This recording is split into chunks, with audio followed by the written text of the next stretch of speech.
Steve Shuttler here on Steve Shuttler Media, and I have a very special guest here on our interview for today, Mr. Nathan McDonald and his mom, Kylie. How are you guys doing today? We're good. We're good. Good deal. Now, we're doing this interview on Wednesday, the Wednesday before Thanksgiving, and school's out. Yes. You guys are going to be heading into the Thanksgiving weekend here, and I know you've got a lot of things going on because you are the kid captain for the Iowa-Nebraska game. Congratulations on that. Thank you. Awesome. And you got your kid captain shirt on. That's sure pretty do. cool. So before we get into anything else, Mom, I will allow you to kind of tell us. I know you've been doing a lot of media interviews talking about things, but to tell us what the situation was when Nathan was born.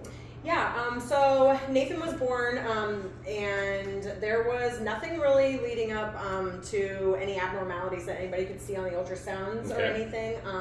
So when he was actually born, it was quite a shock. He obviously had some very physical abnormalities that we could see as far as the scoliosis and those kinds of things. He was not breathing very well, and his numbers just were not good. So he was born at Mercy in Iowa City, and they instantly were like, he needs to get up to the university. So they went ahead and moved him up there. He then was diagnosed at the university with infantile myofibromatosis, which is a form of cancer that develops all over the body, organs, bone, skin, all of it. So Nathan had some skin nodules that they could see, and they ended up biopsying a large one on his thigh, which is what gave them his official diagnosis. So he had some in and around his heart, he had some in and around his spine, there was some in his abdomen. So he was riddled with them, really. So they decided that chemo and radiation was going to be his best bet. So they started him on that. Dad obviously got a whole lot of information right away when he was born within that first week. So there was a lot of things happening all at once. Decided to start the chemo and radiation, and by the time he was 2, he had been sicker more days than not. He had fluid in his lungs twice, he had pneumonia, he had been hospitalized, and finally it got to the point where the scans weren't showing anything different, and Eric ultimately made the decision that we just needed to stop chemo.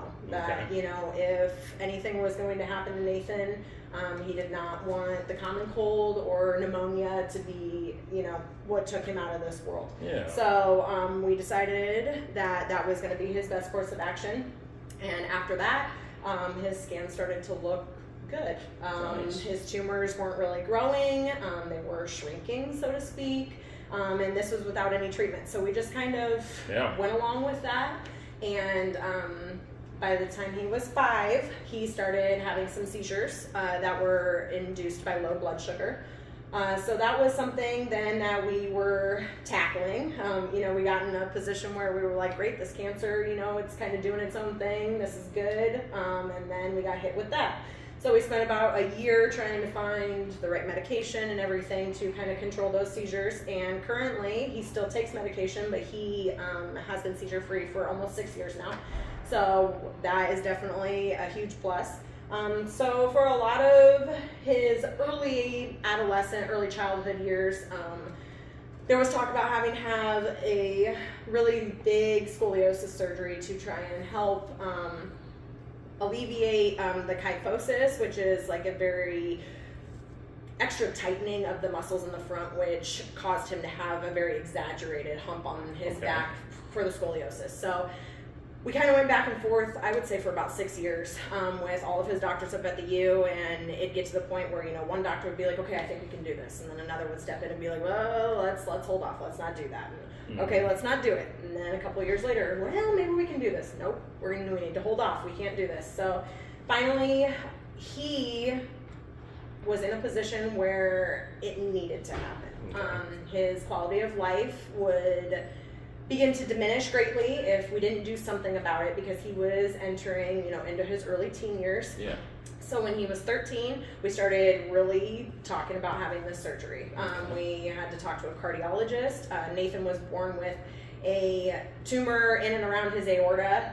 So they were really concerned about that. They call it dilation, which is a very thinning, like a thinning of his aortic wall. So they were extra concerned about going into surgery with that. So they brought in a cardiology team to be in the room at that time. They had oncology in there. They basically reassured us that there was a team in that OR for anything that could possibly go wrong. Okay. So we were definitely very grateful for that. So on June 30th of 2021, Nathan underwent his first surgery for his kyphosis and scoliosis. They went in his left side of his back and they removed 5 discs in between vertebrae and placed him in a halo and then placed him in traction. So there was a rope basically that went from the top of his halo into a pulley system. And every day for 2 weeks they came in and they added anywhere from 1 to 3 pounds to this pulley and essentially were manually stretching him as much as they possibly could. Yeah. So we did that for 2 weeks. Sounds like a lot of fun. It was a great time. He had a lot of fun. But yeah, so we did that for 2 weeks, and then on July 14th of 2021, he had his final surgery where they went in and Dr. Weinstein at the University of Iowa Stead Family Hospital went in and placed all of his rods and his screws, and he went from being 4'6" to about 5'2" now. Nice. So he definitely gained a lot of inches. He actually gained almost 5 whole inches just over the surgery, just over the first month. Wow. So it definitely was, it was crazy. So now we just are kind of being a teenager. You know, he's about as healthy as he possibly could be right now. And as far as we know for the moment, there's no need for any future surgeries or anything like that. So now, I'm sure you guys as parents, I'm sure that you've been through the ringer. Since he came into this world, I'm sure the family as a whole. We've got some of your other kids around here as well. It hasn't been easy for anybody. I'm sure it's taken its toll on everybody. But obviously, you've been through the ringer, both physically and probably emotionally. What was it like growing up? Dealing with all of this stuff. It was just an obstacle. It was like, I want to be like everyone else, but I know I can't. Yeah. And that kind of sucked, but at the same time, I had to just adapt and be like, all right, well, this is what I'm stuck with. Yeah. And kind of just work with it, basically. Yeah. Everyone else was playing football and wrestling, and I was kind of drawing and, doing my own thing. Yeah. Are you a sports fan? Yeah, I watch football with the family. Okay. And, actually, a manager for sports around here, so I stay involved. Yeah, well, that's very cool. And are you a Hawkeye fan? Yes. Go Hawks! Absolutely. I got my jersey on. I got my Hawkeye shoes on today for this interview with our kid captain. So, how did you become kid captain? Is there a process to that? Did somebody nominate you, or how does that go? Yeah. Yep. I nominated him. Okay. So last football season, I nominated him, but I caught it at the very last before the deadline, and so he didn't get selected that year. So this year, I got an email stating that it was coming up, and they were going to be producing the link that for the application to nominate. So I jumped right on it as soon as it came live, and I nominated him again. So in April, we got a phone call from the university telling us that he had been selected as a kid captain. Awesome. At that point, we didn't know what game it would be or anything like that. So we knew in April, and then when they called a couple weeks later to let us know what game it was, we could not tell anybody until Kids Day in August when they actually announced it to everyone. So it was definitely hard for our family to keep that secret, but we kind of celebrated ourselves. But I nominated him. Awesome. And I know, because I go to the home games for the Hawkeyes and then bring the kids out to midfield and tell their story. What do they do on away games for kid captains? So they obviously this entire week on the Stead Family Children's Hospital on their Facebook page and the University of Iowa are posting his story and pictures of him and everything to get him recognized.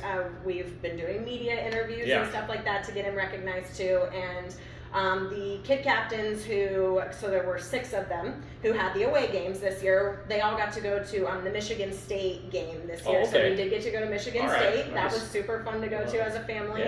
We got to do a presidential tailgate with the president of the U before we went. So that was really neat to meet her. And so we got to do that.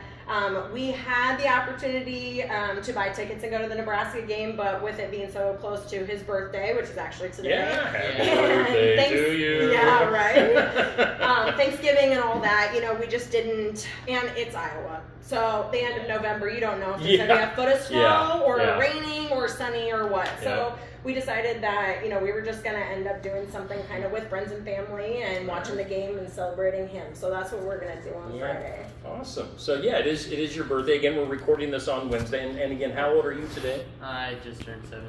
Just turned 17. So happy birthday. That's pretty cool. And I know you guys are doing some things on Friday for the game, going up to Iowa City and kind of hanging out. So it should be a lot of fun. I'm trying to think if I have any other questions for you now. Because I wasn't aware of this until I started seeing some things popping up on Facebook. So I'm glad I got a hold of you guys and were able to set up an interview. So it's kind of big coming out of small town southeast Iowa down here. So I think I saw one of the media outlets saying that you were from Delta High School. Yeah, they went to Delta High School.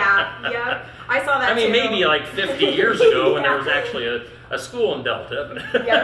Not today. Nope. He attends Tri-County. Yeah, good Tri-County, which we're doing the interview in right now. So, well, Nathan, it's been a pleasure getting to know you and your mom during this interview. I'll put her there, pal. And congratulations on being a kid captain. And we'll just end it with a big go Hawks on Friday, beat Nebraska. Absolutely. Down with the Cornhuskers. Down with the Cornhuskers. And wish you nothing but the best and continued health. Awesome. All right, that'll do it for this time.